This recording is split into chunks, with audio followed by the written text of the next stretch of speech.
கல்விக் கொள்கை அப்படிங்கிறது நமது எதிர்கால சந்ததியின் வாழ்க்கை சம்பந்தப்பட்டது, நம்முடைய அடிப்படை வாழ்வு சம்பந்தப்பட்ட விஷயம். அதை நம்ம ஏதோ ஒரு விஷயமாக கடந்து போய் கொண்டிருக்கிறோம். அதுதான் மிகவும் கவலைக்குரிய ஒரு விஷயமாக இருக்கிறது. இந்த போராட்டம் என்பது அதற்கு எதிரான நம்முடைய கவனத்தை ஈர்க்கும் ஒரு மிகப்பெரிய குரலாக இங்கு பதிவு செய்யப்படுகிறது. நம் கல்வி முறை எவ்வளவு பின்தங்கி இருக்கிறோம் கல்வி முறையில் அப்படிங்கிறது சுதீப் சக்கரவர்த்தி எழுதின ரெட் சன் அப்படிங்கிற ஒரு நூலில் அவர் குறிப்பிட்டாரு.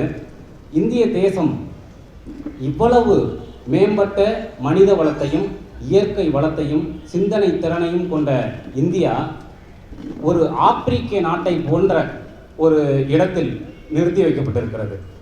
மிகப்பெரிய அளவில் அமெரிக்கா சீனாவுக்கு நிகரான ஒரு இடத்தில் பொருளாதார அளவில் நிறுத்தி வைக்கக்கூடிய கனவுகளை தொடர்ந்து பேசிக்கொண்டிருக்கிற நாம் அந்த இடத்திற்கு போகாமல் இருப்பதற்கு முதல் காரணம் தொடர்ந்து நம்முடைய சிந்தனையும் நம்முடைய வளங்களும் சுரண்டப்படுறது தான். அதற்கு தொடர்ந்து உறுதுணையாக கொண்டிருக்கிறது அரசும் அதிகாரமும். அது உருவாக்கக்கூடிய கல்விக் கொள்கை அப்படிங்கிறது தொடர்ந்து மெக்காலேவில் தொடங்கி இன்றைக்கு மோடி அரசு செய்து கொண்டிருக்கிறது வரை எளிய மனிதர்களையும் இந்த மண்ணின் மைந்தர்களையும் தொடர்ந்து பின்னுக்கு தள்ளி கொண்டிருக்கக்கூடிய நம்முடைய சிந்தனைகளை திருடி கொண்டிருக்கக்கூடிய ஒரு செயலாக இருக்கிறது. அப்போ நம்மை அடிமைப்படுத்துகிற பிரிட்டிஷ் மெக்காலேவுக்கும் மோடி அரசுக்கும் என்ன வித்தியாசத்தை பார்க்கிறோம் அப்படிங்கிறது தான் இங்கே முன்வைக்கக்கூடிய ஒரு கேள்வியாக இருக்கிறது. ஒரு கல்வி யாரை உருவாக்க வேண்டும், எதை உருவாக்க வேண்டும் அப்படிங்கிறது தான் ஒரு தேசத்தின் அடிப்படையான வளர்ச்சி சம்பந்தப்பட்ட விஷயம். ஆனால் தொடர்ந்து இந்த கல்வி பிராய்லர் கோழிகளை உருவாக்கி கொண்டிருக்கிறது. ஊசி போட்டு கோழிகளை பெருத்து பண்ணுறோம் இல்லையா? இன்றைக்கு காய்கறிகளை ஊசி போட்டு ஒரே நாளில் பழுக்க வச்சு ஒரே நாளில் அந்த காய்களை விற்பதற்கான விஷயங்களை செய்கிறோம் இல்லையா?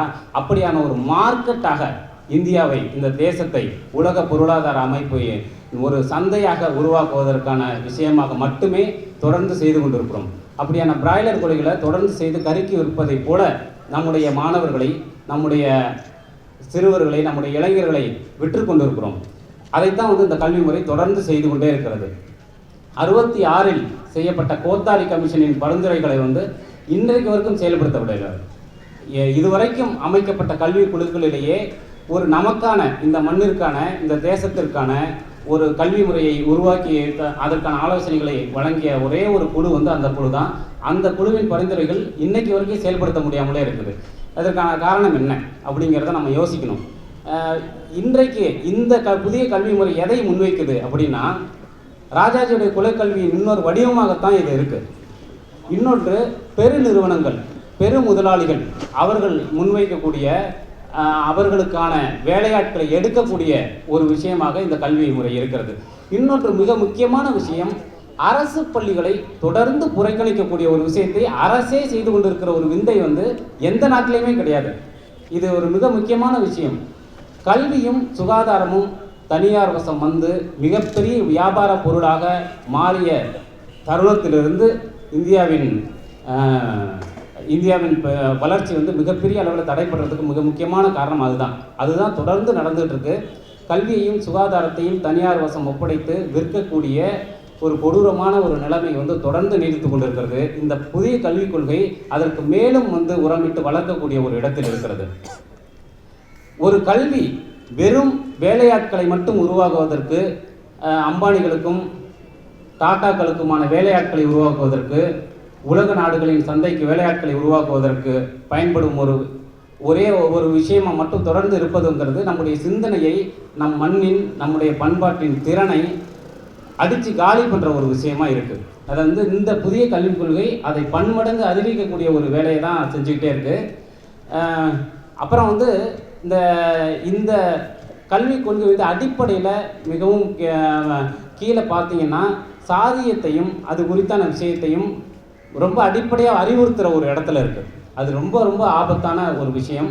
அதனால் இதை ஒவ்வொரு மக்களும், ஒவ்வொரு மனிதனும் இதை எதிர்த்து போராடணும் அப்படிங்கிற ஒரு விஷயம் இருக்குது. இதை டைஃபி மட்டும் கிடையாது, ஒவ்வொரு பொதுமக்களும் இந்த உண்ணாவிரதத்தில், இந்த போராட்டங்களில், டைஃபி எஸ்எஃப்ஐயின் போராட்டங்களில் பங்கெடுத்துக்கணும் அப்படின்னு நான் இந்த நேரத்தில் அழைப்பு விடுக்கிறேன்.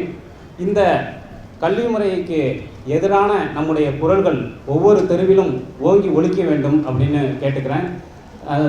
ஒரு நாடு வந்து தன்னுடைய நிதியை, இராணுவத்துக்கு செலவிடுகிற நிதியை எல்லையில் வந்து நாட்டை காப்பாற்றுறது மட்டுமா ஒரு நாட்டுடைய கருணை?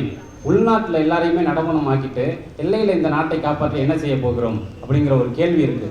ஸோ கல்விக்காகவும் மருத்துவத்துக்காகவும் எவ்வளவு நிதி ஒதுக்குறீங்க, இராணுவத்துக்காக எவ்வளவு நிதி ஒதுக்குறீங்க அப்படிங்கிற ஒரு விஷயத்தை வந்து முன்னெடுக்க வேண்டிய ஒரு மிக முக்கியமான தருணத்தில் இருக்கிறோம்.